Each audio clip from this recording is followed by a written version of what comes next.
ఆంధ్రప్రదేశ్లో ఎన్నికల వేళ కేంద్ర ఎన్నికల సంఘం 6 ఐపీఎస్లు 3 ఐఏఎస్ల మీద వేటు వేసిన నేపథ్యంలో కేంద్ర ఎన్నికల సంఘం ఆ 6 ఐపీఎస్లు ఆ 3 ఐఏఎస్ల మీద ఎందుకు వేటు వేశారు అనేది ఇప్పుడు సర్వత్రా చర్చనీయాంశంగా మారిన నేపథ్యంలో ఈ అంశానికి సంబంధించి మనతో మాట్లాడేందుకు ప్రముఖ సీనియర్ జర్నలిస్ట్ దుర్గా కుమార్ గారు మనతో ఉన్నారు. సార్తో మాట్లాడదాం. సార్ నమస్తే. సార్ నమస్కారం కృష్ణ గారు, మన వీక్షకులకు కూడా నమస్కారం. సార్, కేంద్ర ఎన్నికల సంఘం ఆంధ్రప్రదేశ్లోని 6 ఐపీఎస్ల మీద 3 ఐఏఎస్ల మీద వేటు వేసింది. ఇప్పుడు అసలు ఎందుకు కేంద్ర ఎన్నికల సంఘం ఆ 6 ఐపీఎస్లు ఆ 3 ఐఏఎస్ల మీద వేటు వేసింది అనేది సర్వత్రా చర్చనీయాంశంగా మారింది. ఈ నేపథ్యంలో అసలు ఎందుకు వారి మీద వేటు పడాల్సి వచ్చింది, కారణాలు ఏంటి అంటే ఏం చెప్తారు సార్? అంటే ఆంధ్రప్రదేశ్ అనేది చాలా సంస్కారవంతమైన, నాగరికమైన, ప్రశాంతమైన, శాంతి భద్రతల విషయంలో ఒక మంచి రాష్ట్రంగా ఎప్పుడూ పేరుందండి. గత 5 సంవత్సరాల్లో ఒక అరాచక వ్యవస్థ పాలన సాగుతూ ఉంది. అన్ని వ్యవస్థల్ని ధ్వంసం చేసేసారు. ఐఏఎస్ ఐపీఎస్ అధికారులు లాంటి వాళ్ళని కూడా వాళ్ళకి ఐఏఎస్ అనే పరిస్థితికి తీసుకొచ్చారు. అంటే మీ సేవలో మేమున్నాం గులాములు అనే పరిస్థితి తీసుకొచ్చారు. అప్పటికి కూడా కేంద్ర ఎన్నికల సంఘం 2 సార్లు హెచ్చరికలు చేసింది. ఆంధ్రప్రదేశ్లో ఉన్న ఐఏఎస్లు ఐపీఎస్లు అధికారంలో ఉన్న వాళ్ళకి గులాములుగా వ్యవహరిస్తున్నారు. ఎన్నికల సంఘం ఇచ్చిన ఆదేశాలని, నియమాలని, ప్రవర్తనావళిని అన్నిటినీ ఉల్లంఘించి తుంగలో తొక్కారు. ఎందుకు మీరు వాళ్ళకి బానిసలుగా మారుతున్నారు? ఇప్పటికైనా మీరు మారండి. ఇలా గనక ప్రవర్తిస్తే మీ మీద మేము కఠిన చర్యలు తీసుకుంటాము అని ఒక హెచ్చరిక సూచికగా రాజంపేట కలెక్టర్ని సస్పెండ్ చేసినప్పటికీ కూడా రెండోసారి కూడా కేంద్ర ఎన్నికల సంఘం ఇక్కడికి వచ్చి నోవాటెల్ విజయవాడ హోటల్లో మీటింగ్ పెట్టి జిల్లా ఐఏఎస్ని ఐపీఎస్ని తర్వాత ఇటువంటి ఉన్నతాధికారుల్ని ఎన్నికల నియమావళి విషయంలో మేము హెచ్చరికలు చేసిన తర్వాత కూడా మీ ప్రవర్తనలో మార్పు రావటం లేదు, దొంగ ఓట్లు దేశంలో ఏ రాష్ట్రంలో కన్నా మీ ఆంధ్రప్రదేశ్లో ఎక్కువగా ఉన్నాయి, కేంద్ర ఎన్నికల సంఘానికే ఒక సవాల్గా మారినాయి. అంటే కేంద్ర ఎన్నికల సంఘం యొక్క పనితీరుని ప్రశ్నించే విధంగా సుప్రీంకోర్టులోను హైకోర్టులోను హోంశాఖకి రిపోర్టులు వెళ్ళి కేంద్ర ఎన్నికల సంఘాలకు కూడా ప్రతిపక్ష శాసనసభ్యులు నాయకులు తీసుకెళ్ళి ఆధారాలతో సహా ఒక్కొక్క ఇంటి నెంబర్ మీద 800 ఓట్లు 650 ఓట్లు తర్వాత ఒక్కొక్క నియోజకవర్గంలో 5000 6000 శాసనసభ నియోజకవర్గంలో నకిలీ ఓట్లు ఉన్నాయని ఈ రకంగా ఒక్కసారిగా చేర్చారు. తర్వాత కొన్ని వేల ఓట్లని తీసేశారు. ఇది ఎక్కడ కూడా భారతదేశ రాష్ట్రంలో ఏ సగటుకి కూడా ఇది అవటల్లా, సింక్రనైజ్ అవటల్లా, కలవటల్లా. ఇక్కడ అంటే అసాధారణంగా ఉన్నాయి ప్రతిదీ. ఇది అధికారుల కుమ్మక్కయ్యారనేది కేంద్ర ఎన్నికల సంఘానికి స్పష్టమైన అవగాహన వచ్చింది. దానికి తోడు కిందటిసారి 2019లో ఎలక్షన్లో నాకు ఒక్కసారి అవకాశం ఇవ్వండి, నేను అద్భుతాలు చేసి చూపిస్తానని వచ్చిన రోజే ఆయన ఒక ప్రణాళికతో వచ్చాడు. నెక్స్ట్ 5 ఏళ్ళు నేనైతే సుపరిపాలన ఇచ్చే ప్రశ్న లేదు, నేను కక్ష సాధించడానికి వచ్చాను, నా కక్ష సాధింపు చర్యలే ఈ 5 ఏళ్ల పాటు సాగుతాయి, కాబట్టి నాకు ప్రజల ఓట్లు వాళ్ళంతా స్వచ్ఛందంగా స్వేచ్ఛగా వేసినా ఎక్కిపోయినా అక్రమ పద్ధతుల ద్వారా అయినా నేను గెలవాలనే ఒక ఉద్దేశంతో వాలంటరీ వ్యవస్థను ప్రవేశపెట్టాడు. ఈ వాలంటరీ వ్యవస్థ అనేది ఒక క్రిమినల్ మైండ్తో చేసిన పని. ఇది ఎన్నికల్లో అక్రమాలు చేయడానికి వీళ్ళు ఒక ఫోర్స్గా పనిచేయాలి. వాళ్ళందరూ 99% వైఎస్ఆర్సీపీ కార్యకర్తలని మంత్రులు చెప్పారు బాహాటంగా. వీళ్ళు సరిగ్గా పనిచేయట్లేదని సర్పంచులు ఫిర్యాదు చేస్తే అంబటి రాంబాబు గారు మంత్రిగా ఉండి మీరు చెప్పిన వాళ్ళనే కదా మేము నియమించింది, మీ కార్యకర్తలు మన కార్యకర్తలని మీరు రాసుకొచ్చిన పేర్లు యాజిటీస్గా పెట్టాం, ఒకవేళ ఎవడన్నా ఒకటిద్దరు తోక సాడిస్తే చెప్పండి, తీసి అవతల బారేస్తాం, అది మన చేతిలో పని 5 నిమిషాల్లో.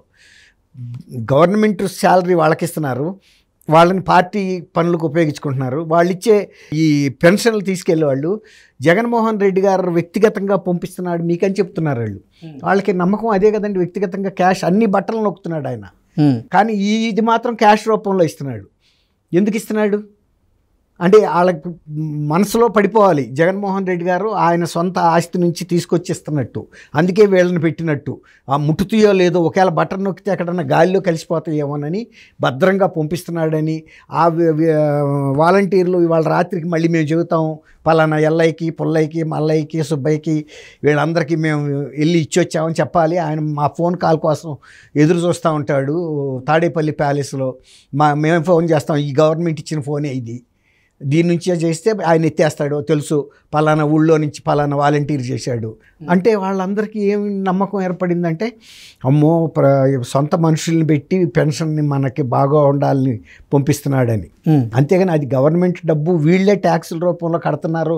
వాళ్ళ పిల్లాడు వెళ్ళి 80 రూపాయలు 50 రూపాయలు విలువ లేని లిక్కర్ని 250 రూపాయలు తాగి వస్తున్నాడు రోజుకి.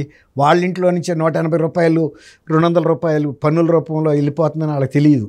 ఇప్పుడు ఏదైనా విందిస్తానంటే వాళ్ళ మాంసంతో ఆడిస్తే విందు, కానీ మన తొడ కోసి ఆడి విందు చేస్తే మనకేం ప్రయోజనం అండి? మనదేగా తొడ. అవును. తర్వాత ఇంటికి వచ్చి తడుముకుంటే మన తొడ ఉండదు. ఆ విందు తిని వచ్చిన ముక్కలో వాంతి అవుతుంది మనకి. ఓకే సార్, ఇప్పుడు కేంద్ర ఎన్నికల సంఘం ఈ 6 ఐపీఎస్ల మీద అలాగే ఆ 3 ఐఏఎస్ల మీద వేటు వేయడానికి కారణం వారు అధికార పార్టీకి కొమ్ముగా వేయడమేనా అంటే ఏం చెప్తారు సార్? 200% అండి. 200% ప్రూఫ్స్ రాకుండా కేంద్ర ఎన్నికల సంఘం ఇంత చర్య తీసుకోదు. ఇది ఒక టీజర్ మాత్రమే. ఇంకా కూడా వాళ్ళ దృష్టి ఉంది. ఎందుకంటే ఆంధ్రప్రదేశ్ మొత్తం రాష్ట్రాలన్నీ ఒక ఎత్తు, ఆంధ్రప్రదేశ్ని ఒక ఎత్తుగా చూస్తుంది. ఆంధ్రప్రదేశ్లో ఒక భయోత్పాతం కల్పించి ఎన్నికల రోజు బూతుల దగ్గరికి ఇతర పార్టీలు ఎవరు కూడా వచ్చి ఓటేయకుండా అంత అలజడలు రేపటానికి కూడా ఈ ప్రభుత్వం, రాష్ట్ర ప్రభుత్వం కుట్ర పన్నుతుందనేది కేంద్ర నిఘా వర్గాల ద్వారా వాళ్ళకి సమాచారం ఉంది. దీంట్లో చాలామంది అధికారులు, ఐపీఎస్ అధికారులు సహకరిస్తున్నారు. రాజకీయ హత్యలు, మొన్న ప్రజాగళం అని ప్రధానమంత్రి మీటింగ్కి తీసుకెళ్లారనే దీని మీద నెపంతోనే హత్యలు చేశారు. ప్రధానమంత్రి సభకి వెళ్ళటం తప్ప? దేశ ప్రధాని నువ్వు కూడా ఆయన వెళ్ళి ఎప్పుడు పడితే అప్పుడు కలిసి వస్తున్నావు కదా. కానీ ఆ సభకి వెళ్ళి వచ్చారని ఇన్ని రాజకీయ హత్యలు చేస్తున్నప్పుడు మొన్న రాష్ట్ర ఎన్నికల సంఘం పిలిపించింది కదా 3 జిల్లా ఎస్పీఎల్ని పిలిపించినప్పుడు ఒక్క అతన్ని వదిలిపెట్టారు. ఇప్పుడు 2 మీద వేటు పడింది. నంద్యాల ఎస్పీ మాత్రం ఇలా 2 మీద వేటేశారు, ప్రకాశం అండ్ పల్నాడు. అంటే నేను ఎందుకు చెప్తున్నా అంటే 100% వీళ్ళు కొల్యూడ్ అయ్యారనేది వాళ్ళకి తెలుసండి. అసలు పోలీస్ అధికారులే కనుక కఠినంగా వ్యవహరిస్తే ఎవరికైనా ఉత్సపడాలి.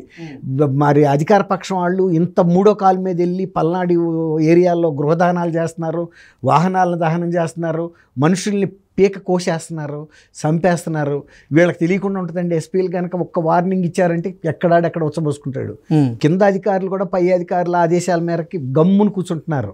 అది అందుకే కింద అధికారులు కూడా ఫస్ట్ వరుసలో మొన్న స్టేట్ ఎలక్షన్ కమిషన్ చర్యలు తీసుకుంది కదండి, ఎస్ఐల మీద, వీళ్ళ మీద, కానిస్టేబుల్స్ మీద కూడా.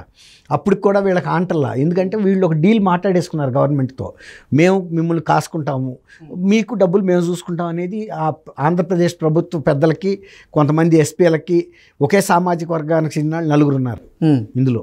అంటే అట్లాంటి ఒక అవగాహనకి వీళ్ళు వచ్చారనేది కేంద్ర ఎన్నికల నిఘా విభాగం వాళ్ళకి నివేదిక ఉంది, ఇంటెలిజెన్స్ నివేదికలో. అందుకనే నిర్మోహమాటంగా సస్పెండ్ చేశారు. వితిన్ అవర్స్ లోపల, ఇవాళ 5 o'clock లోపల, సాయంత్రం 5 గంటల లోపు కింద అధికారికి బాధ్యతలు అప్పించి పక్క తొలగమన్నారు. ఎన్నికలు అయ్యారాక వీళ్ళు ఎటువంటి ఎన్నికల విధుల్లో కూడా ఉండే పరిస్థితి కూడా లేదు. ఇది జీవితకాలంలో వాళ్ళ ఉద్యోగంలో అది ఒక రిమార్క్గా మిగిలిపోద్ది. కృష్ణ గారు, చిన్న అంశం కాదు ఇది, కంటిన్యూ కూడా అవుతుంది. ఇది ఇంతటితో ఆగదు, ఇది ఆరంభం మాత్రమే, ఇంకా కంటిన్యూ అవుతుంది. తర్వాత ఇంకోటి ఏంటంటే కేంద్ర బలగాలు కూడా వచ్చి ఆంధ్రప్రదేశ్లో మోహరించి ఎన్నికలు సజావుగా జరిగే వరకు కూడా కేంద్ర ప్రభుత్వం అలర్ట్గా ఉంటుందని నేను అనుకుంటున్నాను. ఎందుకంటే ఇటువంటి ప్రవర్తన ఇతర రాష్ట్రాల్లో ఎక్కడా లేదు. వరకు బీహార్లో ఉండేది, ఇప్పుడు ఆంధ్రప్రదేశ్లోకి వచ్చింది ఆ కల్చర్. అది మొగ్గలోనే ఇప్పుడు తుంచాలి, తుంచకపోతే చెట్టు అయిపోతుంది, మానైపోద్ది అనమాట అది.